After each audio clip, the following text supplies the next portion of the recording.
mahanga yose nimusingize Uhoraho. Isomo ryo mu ibaruwa mutagatifu Pawulo intumwa yandikiye Abanyafilipi.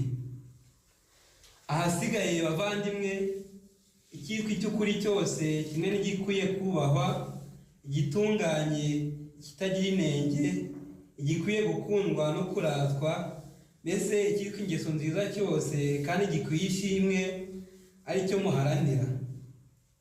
Ibyo nabigishije kandi mwemeye, ibyo mwanyumvanye kandi mwambonanye, mujye mubikora, maze Imana y'amahoro izahorane namwe. Iryo ni ijambo ry'Imana. Dushimire Imana. nzasingiza Nyagasani iteka n'ahantu hose. Nzasingiza Nyagasani iteka n'ahantu hose. Ibisingizo bye bizahora ubudatuza mu munwa wanjye Iteka n'ahantu hose. hubahwe Imana Data na Mwana na Roho Mutagatifu. Nzasingiza Nyagasani iteka n'ahantu hose. Amahanga yose azaza apfukama imbere yawe, kuko wowe wenyine uri nyir'ubutagatifu.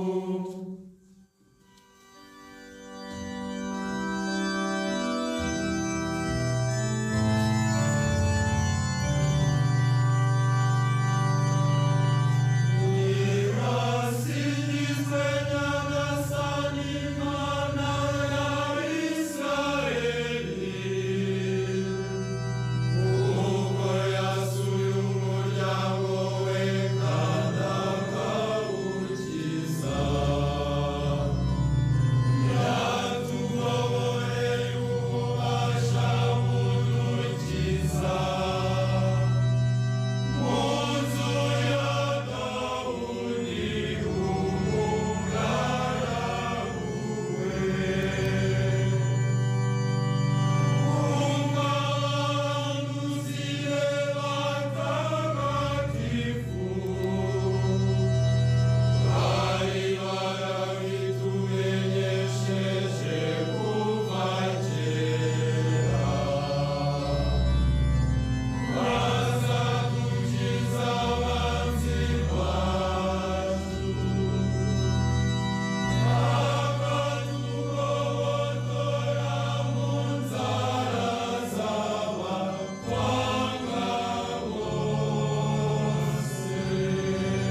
amahanga yose azaza apfukama imbere yawe, kuko wenyine uri nyir'ubutagatifu.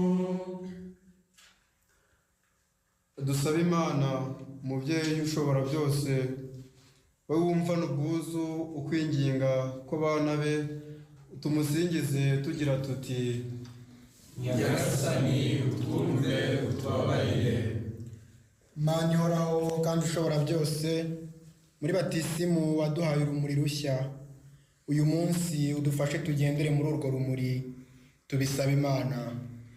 Nyagasani utwumve utubabarire. tugabire ubwitonzi bwawe kugira ngo buherekeze imirimo yacu yose kandi buyikomeze, tubisabe Imana. Nyagasani utwumve utubabarire. Nyagasani uyu munsi uduhe ingabire zawe kandi uturinde icyaha, tubisaba Imana. Nyagasani utwumve utubabarire. uratubere umuvunyi n'umurengezi kandi uduhe ubwumvikane n'amahoro, tubisaba Imana.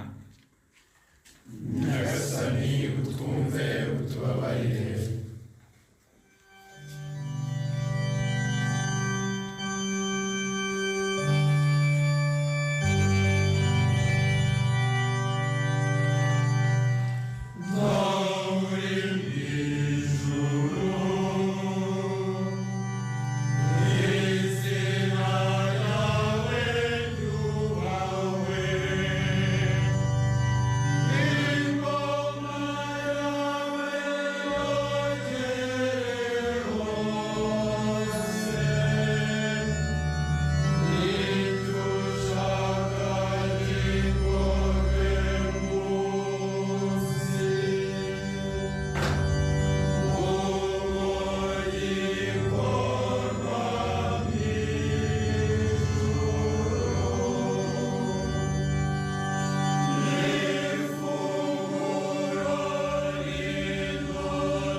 Nyagasani, ineza yawe nimurikire ibikorwa byacu byose, maze amasengesho n'imirimo yacu bigire isoko muri wowe kandi bihabwe nawe indunduro nziza. Ibyo tubisabye kubwa Yesu Kristu umwami wacu. Amen. Imana niduhe umugisha, iturinde ikibi cyose kandi izatugeze mu bugingo bw'iteka. Amen. Dusingize Nyagasani. Dushimire Imana.